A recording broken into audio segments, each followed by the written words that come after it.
Nous sommes heureux de nous retrouver aujourd'hui. Que toutes nos prières disent notre joie de louer Dieu ensemble. Que nos chants accordent nos voix au diapason de la louange. Que nos cœurs qui écoutent laissent parler Dieu en nous.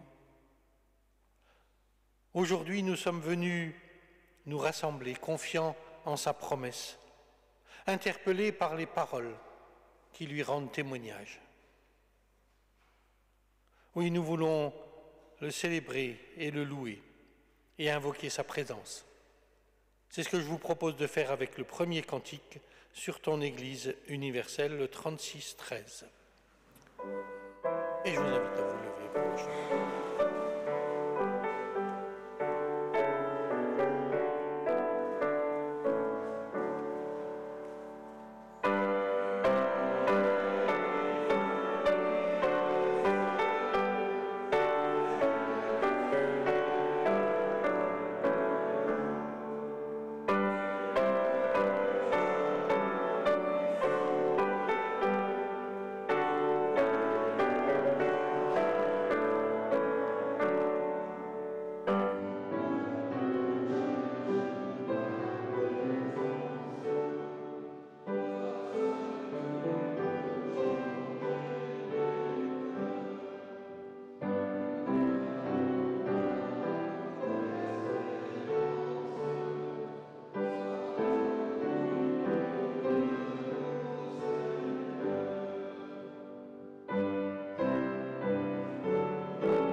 Je vous invite à louer le Seigneur avec cette prière. Seigneur, Maître de la vie, merci pour les choses familières, pour l'eau du ciel et celle que nous buvons, pour le vent impétueux de ces jours-ci ou la brise légère d'un matin de printemps. Merci pour la terre et pour le pain. Merci pour les femmes et les hommes simples en qui tout est lumière. Merci pour la musique et le silence, pour le rythme et le repos. Merci pour la paix qui vient de toi. Merci d'être si proche en ton Fils Jésus-Christ. Merci pour la nuit paisible ou agitée. Merci pour les étoiles. Merci pour le temps que tu nous as donné. Merci pour la vie. Merci pour la grâce. Merci d'être là, Seigneur. Merci de nous écouter, de nous prendre au sérieux, de recevoir nos dons en tes mains. Merci Seigneur. Amen. Et je vous invite encore à poursuivre cette louange en chantant le psaume 36. Ô Seigneur, ta fidélité remplit les cieux et ta bonté dépasse toute cime. Le 36, et je vous invite à vous lever pour le chanter.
Réjouis-toi, mais pas tout seul.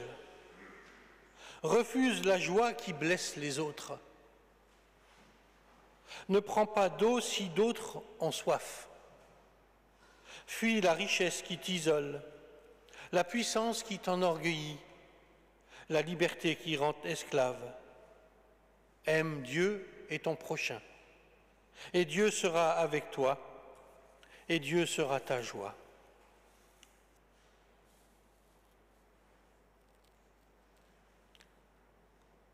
Voici ce que tu attends de nous, Seigneur, dans ce monde. Seigneur, il n'est pas joli, pas très joli ce monde que tu nous as donné à faire. Les humains ont faim de pain sûrement, mais aussi de tendresse, d'estime et d'amour. Les humains meurent parce qu'ils n'ont pas de raison de vivre. Les femmes et les hommes meurent faute d'espérance. Ce n'est pas de l'or et de l'argent qu'ils attendent de nous. Ils veulent que nous leur disions qui ils sont, d'où ils viennent, pourquoi ils vivent et où ils vont. Ils veulent entendre de nous que leur vie est utile, que toute vie vaut la peine d'être vécue. Seigneur, je voudrais dire à tout homme, à toute femme, au paralysé, à l'humilié, aux boiteux, aux meurtris, au nom de Jésus-Christ, lève-toi. Au nom de Jésus-Christ, recommence à vivre, à croire, à espérer. Marche, saute, gambade, tu peux danser de joie. Je voudrais, Seigneur, redonner leur force aux mains fatiguées et leur fermeté aux genoux qui chancellent. Je voudrais dire au cœur bouleversé de reprendre courage. Je voudrais le faire en ton nom. J'aurais envie de partager cette espérance qui est la nôtre. Je voudrais lutter avec toutes mes sœurs, tous mes frères, les femmes et les hommes, pour que le désert de ce monde redevienne un verger et que sur la terre des humains, on puisse voir la tendresse de Dieu. Je le voudrais, mais pourquoi est-ce que je ne le fais pas? Nous pourrions faire des choses plus grandes avec toi, avec un peu d'imagination, avec un peu d'audace. Mais j'ai peur, peur de lutter, peur de me donner, peur de me perdre. Pardonne-moi, Seigneur. Réveille-moi, Seigneur. Bouscule-moi. Donne-moi ton esprit et qu'il me prenne tout entier. Seigneur, reçois. Seigneur, pardonne notre misère et nos péchés. C'est ce que je vous invite à chanter maintenant.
Il entre chez nous. Avec lui, la bienveillance resplendit dans nos regards. Avec lui, l'allégresse résonne dans le monde. Avec lui, notre route est peuplée d'amis. Il vient, il entre chez nous. Grâce à lui, nos yeux s'ouvriront. Grâce à lui, nos oreilles entendront la parole. Grâce à lui, notre cœur sera en fête. Il vient, il entre chez nous. C'est lui le Seigneur qui bouscule nos habitudes. C'est lui le Seigneur qui balaie nos idées fausses. C'est lui le Seigneur qui pardonne nos péchés. Amen. Rendons grâce au Seigneur pour son amour et son pardon, avec la première strophe du 42-02 du cœur et de la voix. Et je vous propose de vous lever pour la chanter, juste cette strophe.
Il nous aime, il nous pardonne, il veille sur nous par son amour.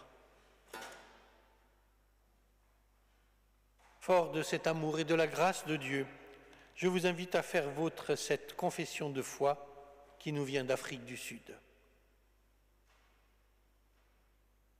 Je crois, Seigneur, que de ton esprit fertile est né ce monde tout entier, et que de ta main d'artiste toute la beauté a fleuri.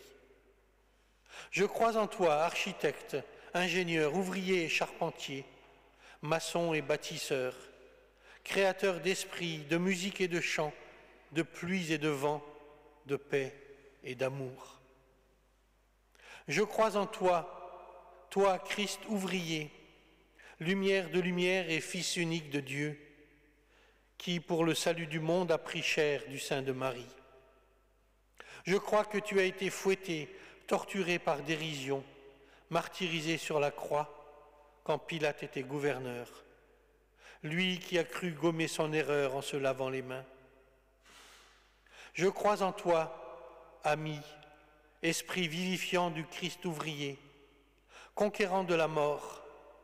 Tu as engendré par son sacrifice démesuré une nouvelle humanité à libérer.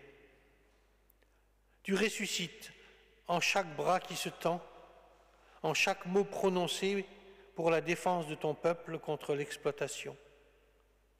Car tu es vivant, à la ferme, à l'usine, à l'école, au bureau, à l'atelier, à la maison. Je crois en ton incessant combat, en ta force et ton infini pouvoir de résurrection. Amen.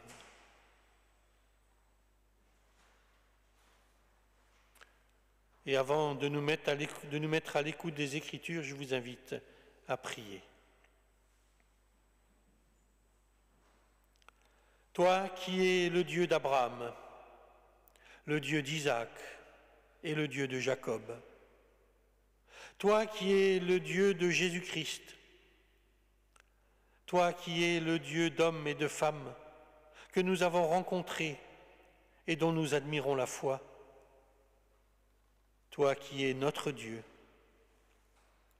nous te prions que ta parole touche notre cœur, que ton esprit parle à notre esprit, que ton évangile devienne bonne nouvelle pour notre vie.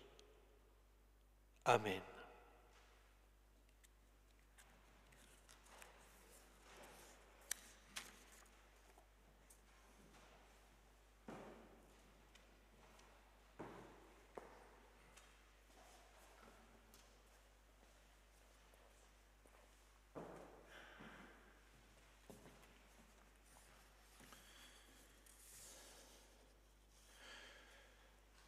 Dans l'évangile de Matthieu, au chapitre 18, nous lisons les versets 21 à 35. Pierre s'approcha de Jésus pour lui demander « Seigneur, lorsque mon frère commettra des fautes contre moi, combien de fois dois-je lui pardonner? Jusqu'à 7 fois ?» Jésus lui répondit « Je ne te dis pas jusqu'à 7 fois, mais jusqu'à 70 fois 7 fois. Ainsi, le royaume des cieux est comparable à un roi qui voulut régler ses comptes avec ses serviteurs. Il commençait quand on lui amena quelqu'un qui lui devait 10 000 talents, c'est-à-dire 60 millions de pièces d'argent. Comme cet homme n'avait pas de quoi rembourser, le maître ordonna de le vendre, avec sa femme, ses enfants et tous ses biens, en remboursement de sa dette. Alors, tombant à ses pieds, le serviteur demeurait prosterné et disait « Prends patience envers moi, et je te rembourserai tout. » Saisi de compassion, le maître de ce serviteur le laissa partir et lui remit sa dette. Mais, en sortant, ce serviteur trouva un de ses compagnons qui lui devait 100 pièces d'argent. Il se jeta sur lui pour l'étrangler en disant « Rembourse ta dette ». Alors, tombant à ses pieds, son compagnon le suppliait. « Prends patience envers moi, et je te rembourserai. » Mais l'autre refusa et le fit jeter en prison jusqu'à ce qu'il ait remboursé ce qu'il devait. Ses compagnons, voyant cela, furent profondément attristés et allèrent raconter à leur maître tout ce qui s'était passé. Alors celui-ci le fit appeler et lui dit, « Serviteur mauvais, je t'avais remis toute cette dette parce que tu m'avais supplié.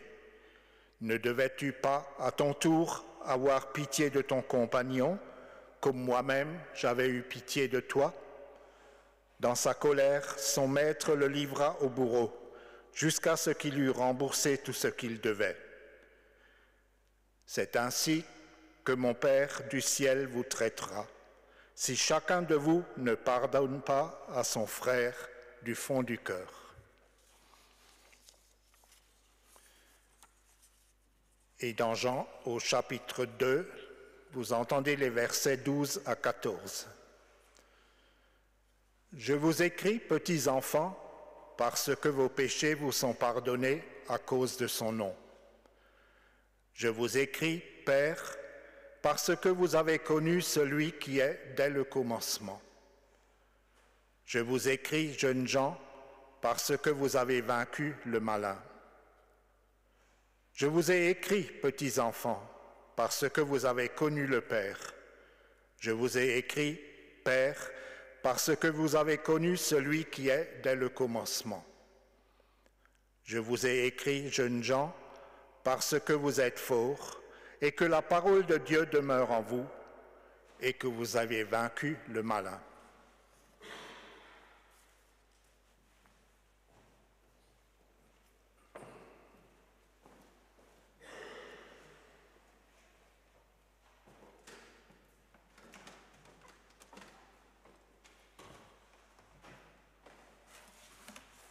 Est-ce que vous êtes bien réveillés ce matin? Je vais faire appel à vos cerveaux là. Vous êtes bons en maths? Ouais? En calcul mental. Alors, j'ai une question de calcul mental. 7 fois 70 égale... Ah ouais, vous êtes bons. Ouais. Ah ouais, c'est ça. 490. C'est le nombre de fois que Jésus appelle à pardonner en réponse à la question de Pierre. Combien de fois faut-il pardonner? Alors que faut-il comprendre?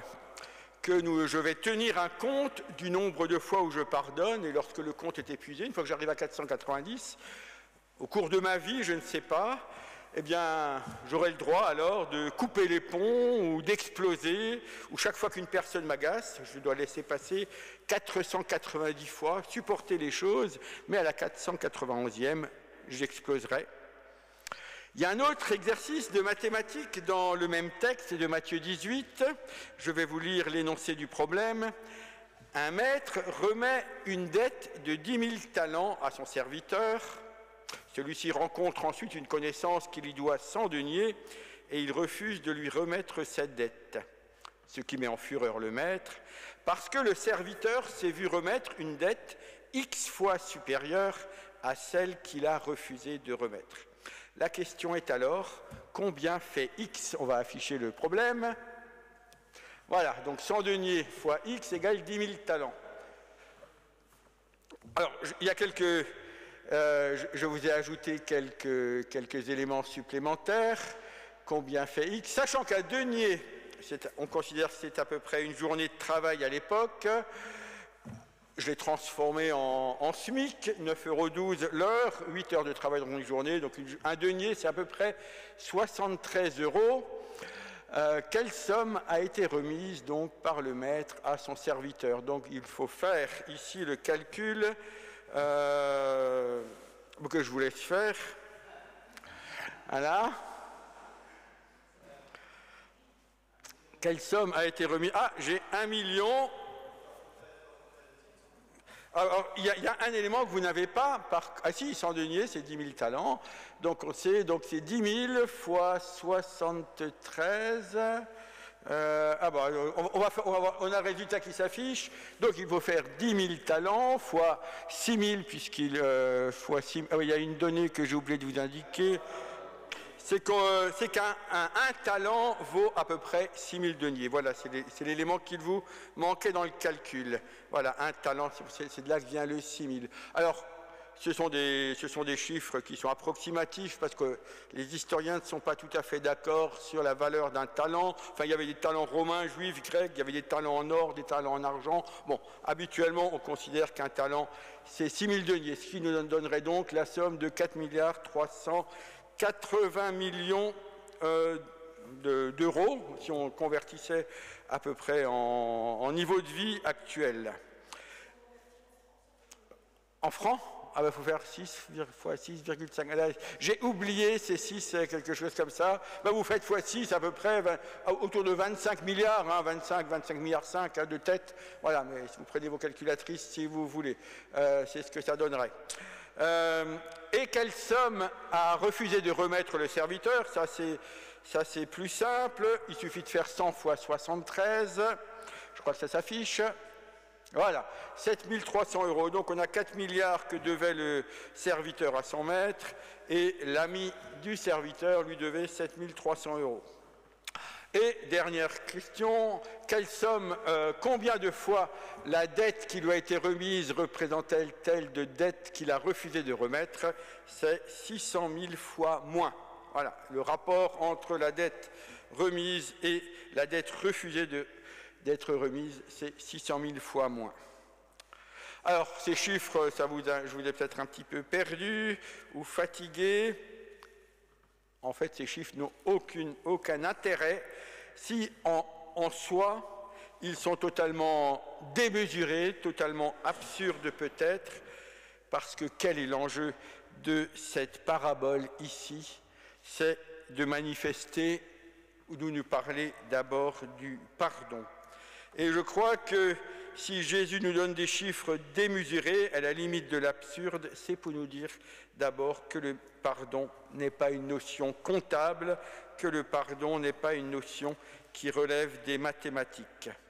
Et si nous prenons maintenant le second texte que nous avons entendu, celui de l'épître de Jean, on voit, alors il y a un rythme dans ce texte, on voit que l'auteur de cet épître rythme son texte par ce « je vous écris petits enfants, je vous écris pères, je vous écris jeunes gens, je vous ai écrit » et ainsi de suite. Il insiste, il répète parce qu'il voudrait convaincre. Il voudrait convaincre, quelques éléments de contexte, une communauté qui a tendance à se replier sur elle-même. Il veut la convaincre de maintenir sa foi en éveil parce qu'il est dans une communauté qui a tendance à se diviser. Nous savons qu'il n'est pas facile de vivre ensemble, en communauté, dans une communauté, chacun a son caractère, son tempérament, ses opinions, ses préférences, et parfois les goûts et les opinions se heurtent, on se fâche, on se blesse. Dans une famille, on a parfois des malentendus plus ou moins graves entre les parents et les enfants, entre les enfants et les cousins. C'est aussi vrai dans la société. Il arrive qu'on ne se parle plus entre voisins, les haines politiques sont parfois inexpiables, et cela peut se produire aussi à l'intérieur de l'Église, qui ne connaît pas d'exemple de personnes dans nos communautés chrétiennes qui ne peuvent pas se supporter, qui ne seraient pas capables de se serrer la main à la sortie du culte, qui se croisent sans se voir. Vivre ensemble n'est pas simple. On accumule les petits désagréments, on les empile, on les conserve. Il peut en aller de même dans un couple ou dans une relation d'amitié. Au début, l'originalité, les petites manies de l'autre sont touchantes, nous font sourire, nous amusent, nous intriguent peut-être. Et puis à force, elles peuvent finir par nous agacer. Alors on se met à les compter, à les pointer, à les repérer. C'est pour cela que l'auteur de l'épître commence par rappeler une chose que j'ai mis en rouge. Vos péchés vous sont pardonnés à cause de son nom. L'auteur de l'épître commence par parler du pardon. Et je crois que le pardon est le message central de l'Évangile. Sans pardon, la vie commune est tout simplement impossible. Les rancœurs, les haines, s'accumuleraient tellement que le monde imploserait. Et Samuel, je vous affiche une citation encore. Si Dieu cessait, c'est la première, si Dieu cessait de pardonner une seconde, notre terre volerait en éclats. C'est Julien Green qui disait cela. Le pardon, c'est probablement une invention chrétienne. Dans le monde antique, à l'époque où vivait Jésus, la plupart des humains vivaient sous l'emprise de la peur et des superstitions, et ils appréhendaient le monde divin comme une force hostile qu'il fallait amadouer sans cesse. Et on ne mesurait pas, on ne connaissait pas la portée libératrice du message de pardon. La relation était basée plutôt sur le binôme faute-punition. Et c'est dans cet univers que va surgir cette notion, venue de nulle part, venue du ciel, pourrait-on penser, que l'on va nommer le pardon. Les philosophes antiques connaissaient la notion de la clémence, de la grâce du condamné, de la colère maîtrisée, de la miséricorde, de la vengeance, mais la notion de pardon elle-même était inconnue. Parce que le pardon, ce n'est pas simplement effacer une dette, le pardon est une notion beaucoup plus complexe à comprendre, quelque chose, je crois même, d'indéfinissable. Et je mets au défi quiconque de définir précisément le pardon. Si on parle de pardon, les conversations vont bien vite prendre un tour banal, avec des formules toutes faites. Il faut pardonner. Ou bien on ne peut pas obliger à pardonner. Ou bien le pardon, c'est d'abord pour soi-même. Est-ce qu'il faut que l'autre reconnaisse sa faute pour que le péché soit à moitié pardonné? Le temps efface-t-il la faute et fait-il le pardon? On dira tout et son contraire, et chacun ira de sa définition satisfaite. En fait, je crois que définir le pardon est un exercice en vérité qui est impossible.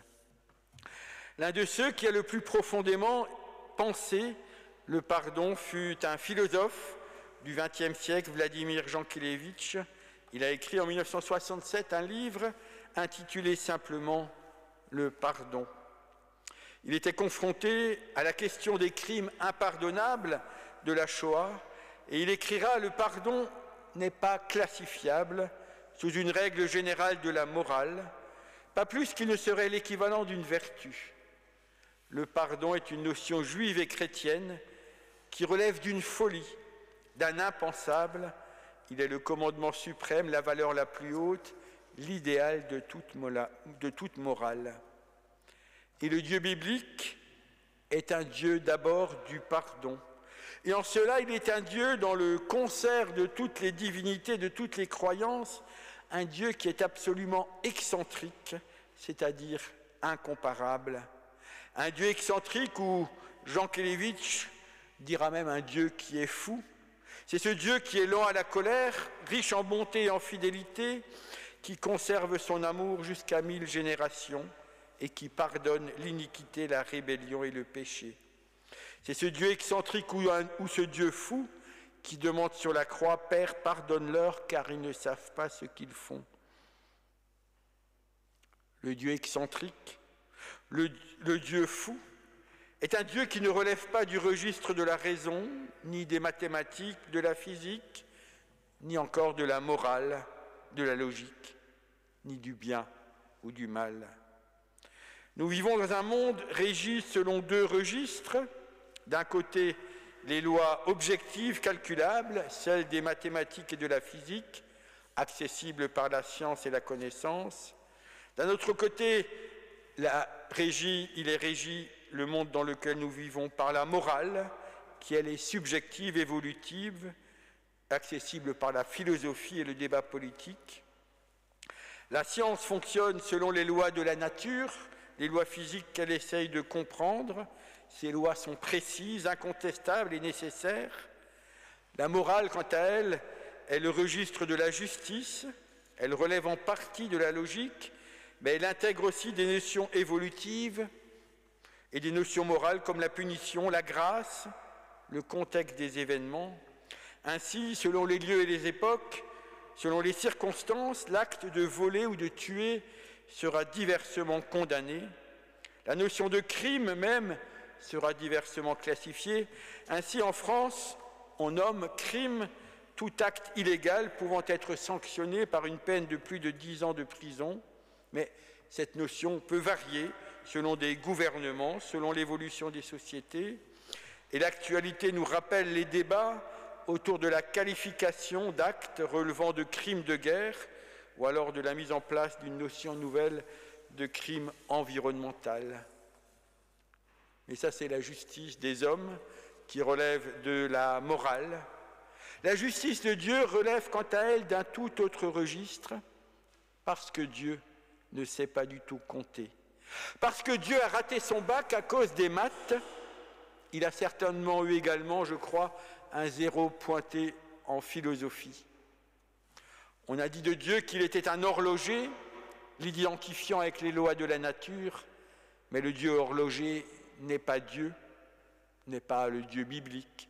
C'est le Dieu des philosophes, le Dieu des sciences, c'est le Dieu d'Einstein, dont on dira qu'il ne joue pas au dé. On a fait de Dieu également un Dieu humaniste, c'est le Dieu amour, le Dieu bienveillant, mais ça c'est le Dieu de la morale, ce n'est toujours pas Dieu. Aucun de ces dieux n'est le Dieu des Juifs, celui qui n'a pas de nom, ou qui a pour seul nom Hachem. C'est ainsi que les Juifs le nomment, Hachem, ce qui signifie le nom. Mais aucun des dieux que j'ai cités n'est ce Dieu tout autre, ce Dieu Hachem, le Dieu de Jésus. Le Dieu dans lequel nous croyons, celui dont nous parle la Bible, est d'abord le Dieu du pardon. Or, le pardon ne relève pas de la justice, de la morale ou de la science.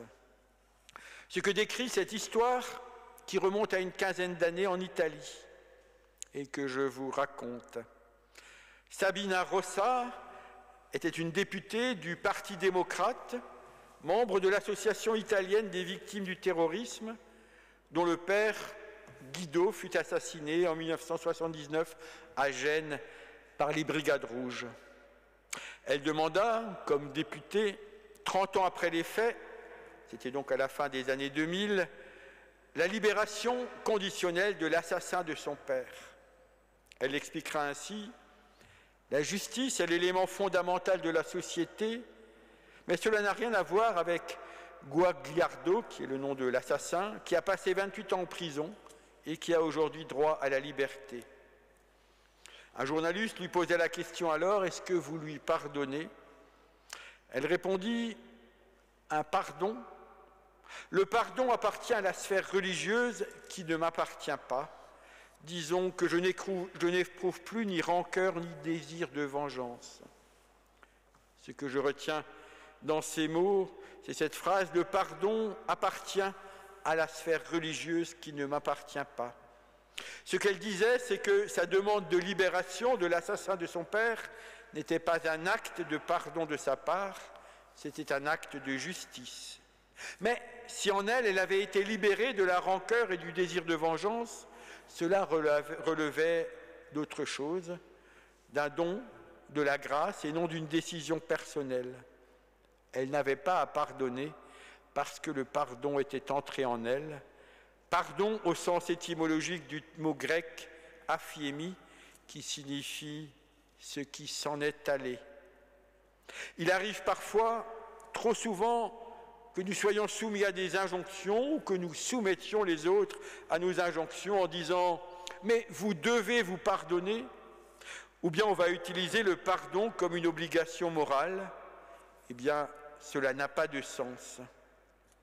Le pardon est en fait un événement religieux, peut-être le plus religieux qui soit, et je dis bien événement et non pas acte. Le pardon n'est pas un acte au sens de quelque chose que nous ferions, que nous choisirions de faire. Le pardon est un événement qui est suscité par la foi. Le pardon n'est pas une qualité, ce n'est pas un bien moral au sens où pardonner ce serait bien et ne pas y arriver ce serait mal, comme la foi. Il n'est pas bien de croire ou mal de ne pas croire. La foi est d'abord un abandon de la notion de bien et de mal, ainsi que le pardon. L'auteur de l'Épître qui dit « Vos péchés vous sont pardonnés » nous parle de péché. Lorsque nous entendons le mot de péché, nous entendons, et c'est plus fort que nous, faute et culpabilité. Et pour appréhender le pardon, il nous faut nous intéresser un instant encore à cette notion de péché. Qu'est-ce qu'il y a à être pardonné? Eh bien, le péché, je le crois en tout cas, n'est pas du registre de la faute. Le péché est du registre de l'absence de Dieu, de son refoulement. Le péché, c'est l'humanité séparée de Dieu.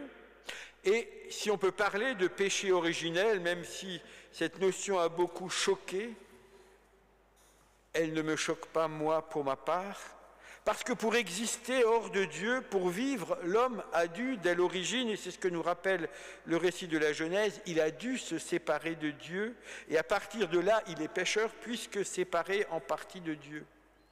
La séparation est à la fois la condition de la vie et en même temps celle de la mort. Lorsque l'homme naît, il entre dans la vie, c'est-à-dire dans un monde qui est marqué à la fois par la souffrance et le plaisir, par la joie et la tristesse, par l'amour et la haine, par la santé et la maladie. Eh bien, cela s'appelle la vie. Si vous supprimez un des deux items contradictoires dans la liste que j'ai faite, eh bien, il n'y a pas de vie. Le péché n'est qu'un mécanisme naturel, humain, lorsqu'il calcule, lorsqu'il compte, lorsqu'il mesure. Eh bien, le péché, c'est appliquer du calcul aux relations humaines et à la sphère religieuse. Le péché, c'est aussi lorsque la théologie prétend définir Dieu, lorsque tel livre récent explique que les expériences neuroscientifiques pourraient démontrer les effets de la prière et donc l'existence de Dieu. Le péché, c'est l'espace qui échappe à Dieu. Ce sont les lois mathématiques de la nature remises entre les mains de l'homme pour bâtir et pour vivre. Le péché, c'est l'espace de la liberté humaine pour le meilleur et pour le pire. Ainsi, notre vie humaine, et c'est normal, est fondée sur la logique, sur la science, est tout entière pécheresse. Mais le péché, ce n'est pas mal. Le péché, c'est plutôt, s'il fallait le qualifier, c'est plutôt naturel. Le péché, c'est ce qui permet à l'homme de faire des choses magnifiques. Par le péché, par le calcul, l'homme a vaincu le monde, il a exploré ses moindres recoins, il a utilisé ses moindres ressources, il a su guérir de nombreuses maladies, il a fait reculer la faim, il a su lutter contre nombre d'événements aléatoires. Un jour peut-être il ira sur Mars, et plus loin encore certainement. Eh bien, toutes ces œuvres bonnes, ou que nous appellerions bonnes, sont le fruit du péché, sont le fruit de la vie humaine. Mais toutes ces œuvres ne font pas ou n'ont pas fait de l'homme un être satisfait pour autant. Toutes ces œuvres, nous le savons, ont aussi leurs revers. La science, c'est aussi le nucléaire militaire, ce sont les obus qui s'échangent entre Israël et la Palestine actuellement, c'est le harcèlement sur Internet. L'usage des ressources pour la vie humaine, c'est aussi l'abus des ressources sans limite qui finissent par se retourner contre la vie. Le Dieu des philosophes, le Dieu des humanistes n'est pas un Dieu, mais c'est le meilleur que peut produire l'homme. Et c'est génial, c'est utile, c'est nécessaire, c'est la vie. On pourrait dire que le péché, c'est la vie. Mais cela ne suffit pas. Tout cela n'épargnera pas à l'homme la mort. L'homme est capable de choses extraordinaires, il a compilé un nombre étonnant de connaissances et l'intelligence artificielle fera encore exploser cet accès à cette somme de connaissances, avec les limites que nous en percevons aussi. Mais il y a aussi toutes les choses que l'homme ne sait pas, non pas ce qui lui reste à découvrir en matière de science et de technique, mais il y a tout ce qu'il ne saura jamais et tout ce qu'il ne pourra jamais. Ainsi, l'homme ne saura jamais discerner le bien du mal, il ne saura jamais définir vraiment le pardon, il ne pourra jamais être capable d'un vrai pardon, il n'aura jamais accès à la vérité dernière sur les choses, il ne vaincra jamais définitivement la mort. Toutes ces choses ne lui appartiennent pas, mais sont à Dieu.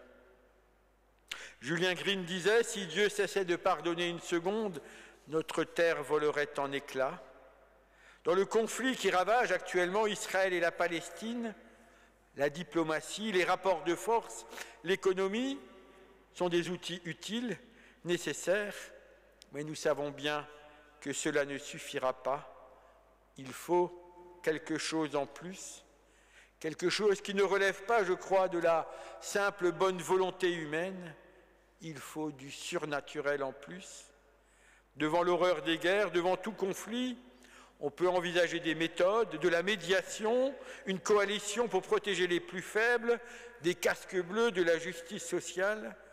Tout cela est juste et utile, c'est ce dont est capable l'homme, mais in fine, il faut quelque chose de plus, il faut du surnaturel en plus, il faut de la prière en plus peut-être, parce que seuls nous n'y arriverons pas. Non pas une prière comme l'exercice d'une action, pensant qu'en priant nous allions faire plier Dieu à notre volonté, plutôt une prière qui, elle aussi, ne soit pas calculée. Daniel Marguerat, théologien suisse, dans un petit livre que j'ai déjà évoqué ici ou là, intitulé « La prière sauvera le monde », cite cette formule attribuée à Martin Luther: « Prions le Seigneur, la suite ne nous regarde pas. Le pardon n'est pas un acte de notre part. Le pardon n'est pas un effort de notre part. Le pardon n'est pas une vertu. Le pardon n'est pas une décision de justice. Le pardon n'est pas un pouvoir entre nos mains. Il ne sert à rien de dire « tu devrais pardonner ». Il ne sert à rien de se dire « je devrais pouvoir pardonner ». Le pardon n'est pas quelque chose que je peux faire. Le pardon est d'abord un don de Dieu, une libération qui ne peut subvenir que lorsque j'arrête de compter. Je ne le choisis pas, cela m'est donné. De la même manière que le bonheur viendra lorsque j'aurai arrêté de compter, lorsque je serai capable de prier sans calculer, en terminant chacune de mes prières en disant « La suite ne me regarde pas, mais je mets toute ma confiance en Dieu. » Car peut-être, et je terminerai avec une dernière citation qui est déjà affichée, c'est Dostoïevski qui l'écrivait: « L'homme ne peut pas commettre de péché qui serait capable d'épuiser l'amour infini de Dieu. » Amen.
Dieu s'engage.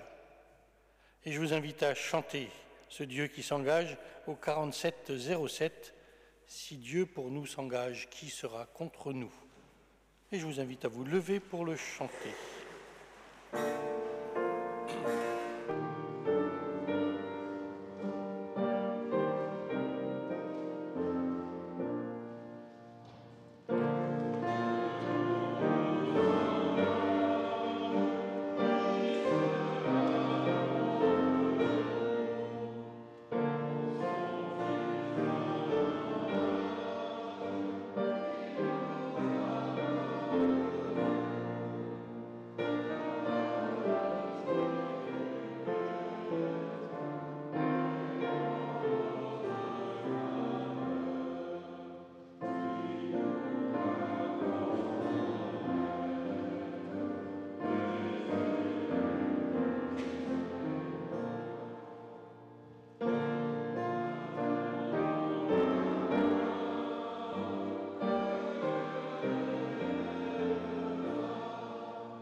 Quelques annonces et moments de partage.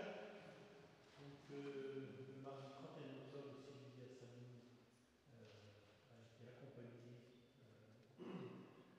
ainsi que Marie-Louise Galli le vendredi 3 novembre. Et mercredi, Jeanne Winkelmüller sera aussi accompagnée avec elle et sa famille dans ce moment de deuil. Donc, les décès de ces derniers jours. Plus joyeusement, vous pouvez commander des couronnes de l'Avent avec deux choix de couleurs, des bougies rouges ou bougies blanches. Elles seront à 20 €. Vous avez jusqu'au 19 novembre pour commander. Il y a une feuille à la sortie sur la table, une feuille bleue, je crois. Donc, demandez un stylo et commandez si vous le souhaitez. La livraison aura lieu au culte du 3 décembre. Vous pouvez également acquérir les plans de lecture 2024, les lectures journalières, l'almanach luthérien, et à 13 €, un enfant nous est né, des contes de Noël, autour du thème de Noël. Mercredi soir aura lieu ici à Saint-Martin à 19h, de 19h à 20h30, la deuxième séance, non ce sera même la troisième déjà, du petit groupe qui s'appelle Ma foi, pourquoi pas, pour celles et ceux qui souhaitent découvrir le protestantisme et différentes thématiques. Les automnales du Temple Saint-Jean, la prochaine automnale, on ne voit pas très bien les dates, le 12 novembre. C'est Philippe Rousseau, clown, interviendra au Temple Saint-Étienne le jeudi 16 novembre lors des rencontres œcuméniques de Mulhouse.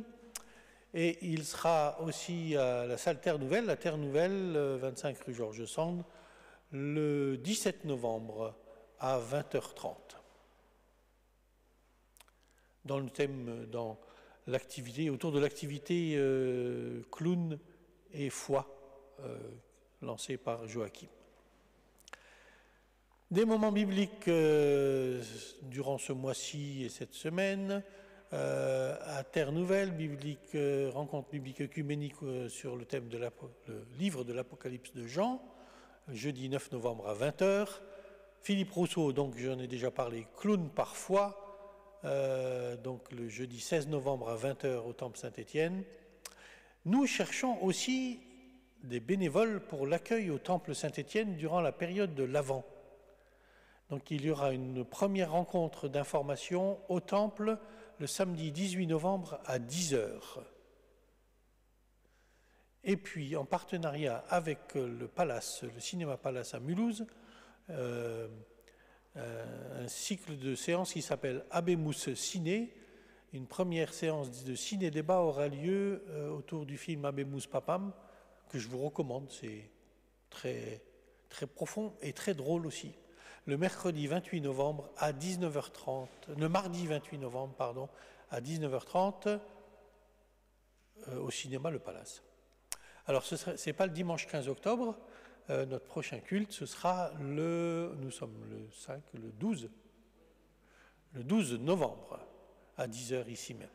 Le 26 novembre aura lieu un culte un peu particulier puisque nous évoquerons le souvenir des défunts de cette année. On va essayer de contacter l'ensemble des familles qui ont vécu ces temps difficiles et les inviter à participer à ce culte. Les groupes de la dynamique, image que vous connaissez régulièrement. Voilà.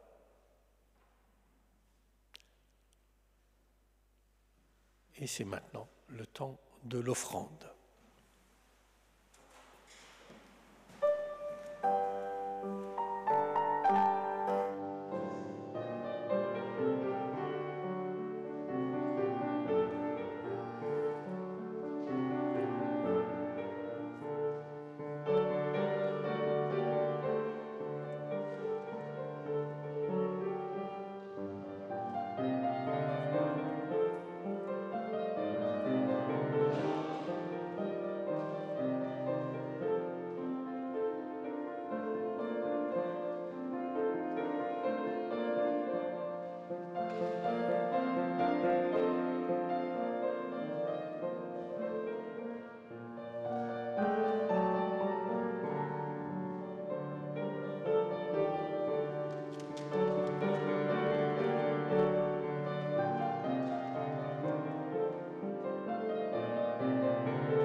Invite à la prière.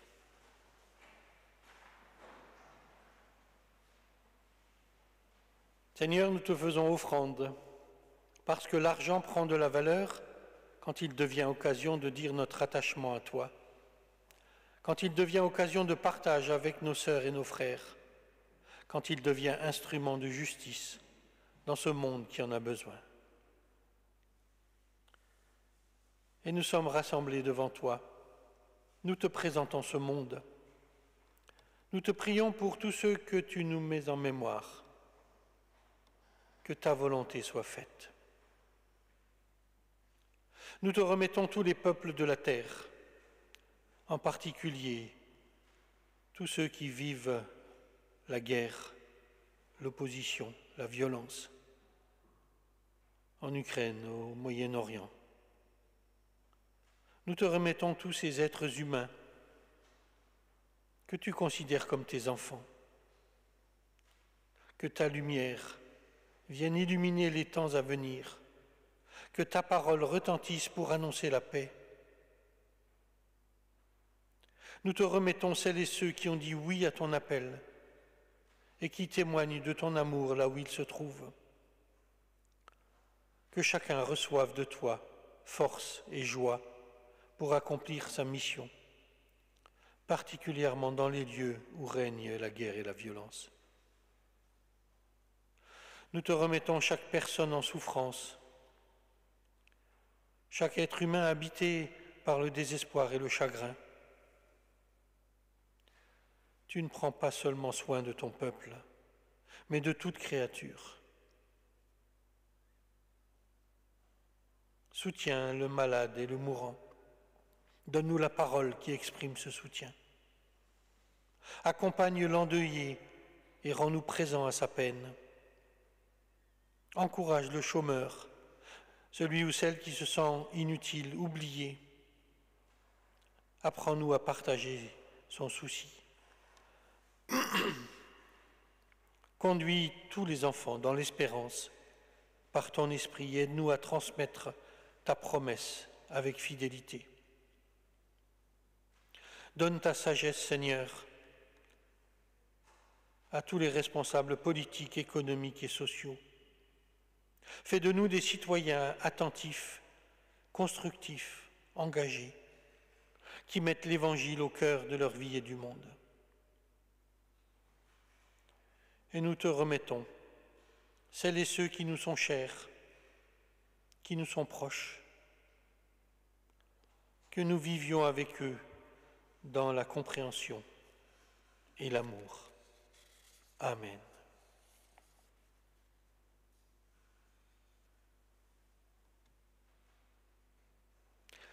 Et nous allons maintenant nous réjouir et célébrer le repas auquel le Seigneur nous invite. Louons le Seigneur. C'est notre joie de te célébrer, ô Dieu notre Père, pour ce monde que tu as créé si beau et que tu gardes à travers ses douleurs, jusqu'au jour où, selon ta promesse, viendra ton royaume. C'est notre joie de te célébrer pour ton Fils Jésus-Christ, notre Seigneur, né de notre chair, baptisé, tenté, transfiguré, condamné et crucifié, ressuscité d'entre les morts, élevé dans la gloire. C'est notre joie de te célébrer pour ton souffle de vie, l'esprit d'adoption, qui nous apprend à te dire « Père », qui exorcise nos peurs et illumine notre foi. Aussi, avec les cieux et la terre, avec la multitude de tout ton peuple, de tout temps et de tout lieu, nous louons et nous célébrons ton nom. Rappelons-nous, le soir venu, Jésus se mit à table avec les 12 disciples. Pendant le repas, il prit du pain et après avoir rendu grâce, il le rompit et le leur donna en disant « Prenez et mangez, ceci est mon corps. » Ayant aussi pris la coupe et rendu grâce, il la leur donna en disant « Buvez-en tous, car ceci est mon sang, le sang de l'alliance qui est répandu pour beaucoup, pour le pardon des péchés. Je vous le dis désormais, je ne boirai plus de ce fruit de la vigne jusqu'au jour où je le boirai nouveau avec vous dans le royaume de mon Père. Christ est venu, Christ est né, Christ a souffert, Christ est mort, et je vous invite à chanter ce chant.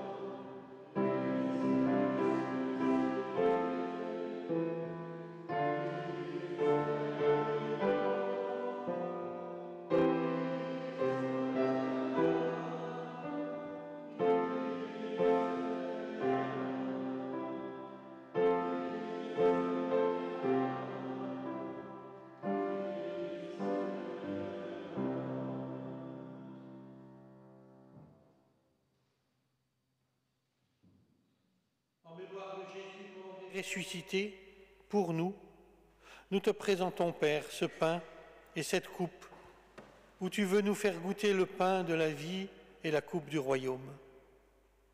Nous te rendons grâce de nous avoir appelés tels que nous sommes à ton service. Ton esprit seul donne la vie, que par son souffle, nous ayons communion au corps et au sang de ton Fils Jésus-Christ, notre Seigneur, vivant au milieu de nous. Il n'y a qu'un pain et qu'une coupe, que ton esprit nous donne de ne former qu'un même corps, qui nous fasse vivre dans la communion de ton Église, celle qui est en marche sur la terre et celle que tu rassembles déjà près de toi. Tiens-nous dans l'assurance d'être un jour réunis avec toi, avec tous ceux qui sont morts dans l'espérance de la résurrection. Qu'avec tes témoins de tous les temps, nous ayons part à la vie éternelle que tu nous offres en Jésus-Christ. C'est avec les mots que lui-même nous a donnés que nous te disons ensemble, Notre Père qui es aux cieux, que ton nom soit sanctifié, que ton règne vienne, que ta volonté soit faite sur la terre comme au ciel. Donne-nous aujourd'hui notre pain de ce jour. Pardonne-nous nos offenses, comme nous pardonnons aussi à ceux qui nous ont offensés. Ne nous laisse pas entrer en tentation, mais délivre-nous du mal. Car c'est à toi qu'appartiennent le règne, la puissance et la gloire pour les siècles des siècles. Amen.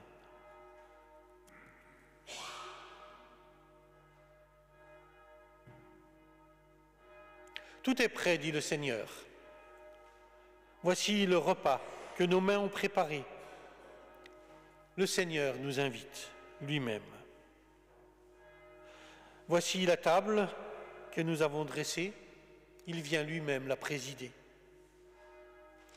Voici la joie que nous avons désirée et c'est le Seigneur qui nous la donne. Voici le pain dont nous avons besoin et c'est le Seigneur qui nous le distribue. Tout est prêt, dit-il. Venez. Je vous invite à former un cercle autour dans le cœur maintenant.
va laisser Sonia s'installer tranquillement sur un banc devant.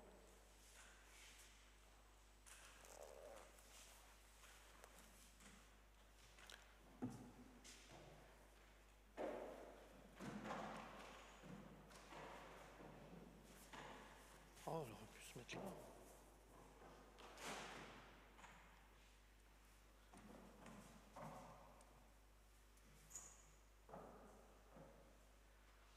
Voici le pain. Il est le fruit de la terre et du travail des hommes. Par le Saint-Esprit, il devient pour nous le rappel, la proclamation et le signe du sacrifice et de la présence du Seigneur Jésus qui a dit « Je suis le pain vivant, venu du ciel, celui qui mange de ce pain vivra éternellement. »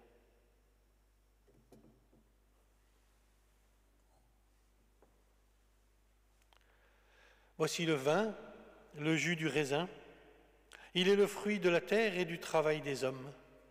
Par le Saint-Esprit, il devient pour nous le rappel, la proclamation et le signe du sacrifice et de la présence du Seigneur Jésus qui a dit « Je suis le cep, vous êtes les sarments.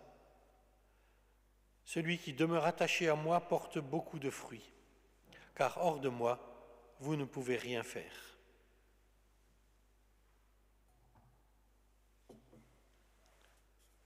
Ce pain que nous rompons est la communion au corps de notre Seigneur Jésus-Christ.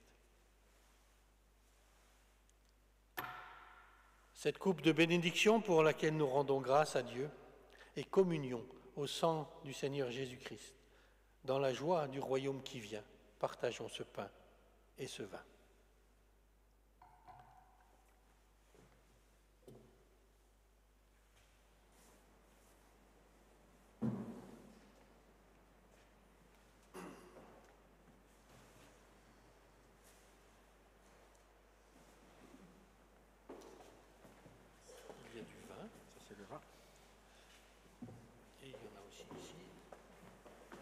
Dans les petits godets en métal se trouve le jus de raisin pour ceux qui préféreraient communier au jus de raisin.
Je serai le dernier.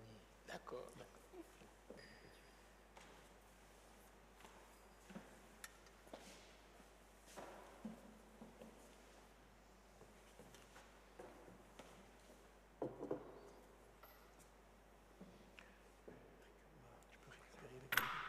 Tu récupères les gobelets.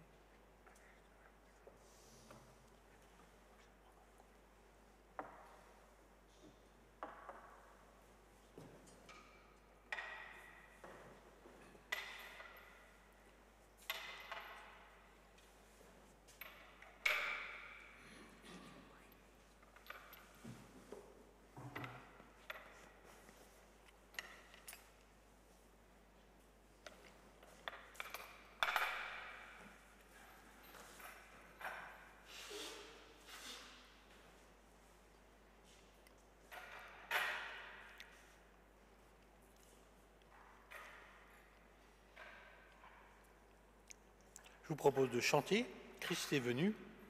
On le connaît presque par cœur.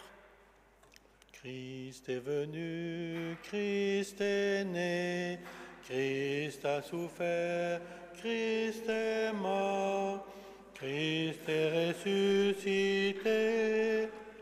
Christ est vivant, il reviendra.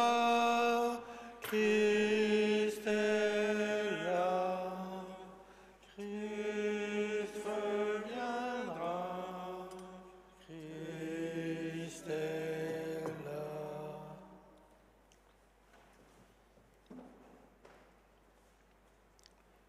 Pour la force et le réconfort que tu nous as donnés par le corps et le sang du Christ, loué sois-tu, Seigneur. Pour la joie de ce repas pris en communion avec le ressuscité, loué sois-tu, Seigneur. Pour l'unité en un même corps de tous ceux qui partagent le même pain et la même coupe, loué sois-tu, Seigneur. Pour la promesse de ton royaume éternel, loué sois-tu, Seigneur. Amen. Allons dans la paix de Dieu. Je vous invite à regagner vos places.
Le royaume de Dieu n'est pas loin. Il est là, à portée de notre regard, de nos mains, de notre cœur. Il s'écrit avec les mots de l'Évangile, le mot pardon, Père, pardonne-leur. Le mot amour, aimez-vous les uns les autres comme je vous ai aimé. Le mot paix, que la paix soit avec vous. Alors que son pardon vous réjouisse, que son amour vous guérisse, que la paix de Dieu vous construise. Amen. Et je vous invite à nous adresser la bénédiction les uns aux autres avec le 62-73, que le Seigneur, tournant vers nous sa face, sous son regard, nous tienne dans sa grâce.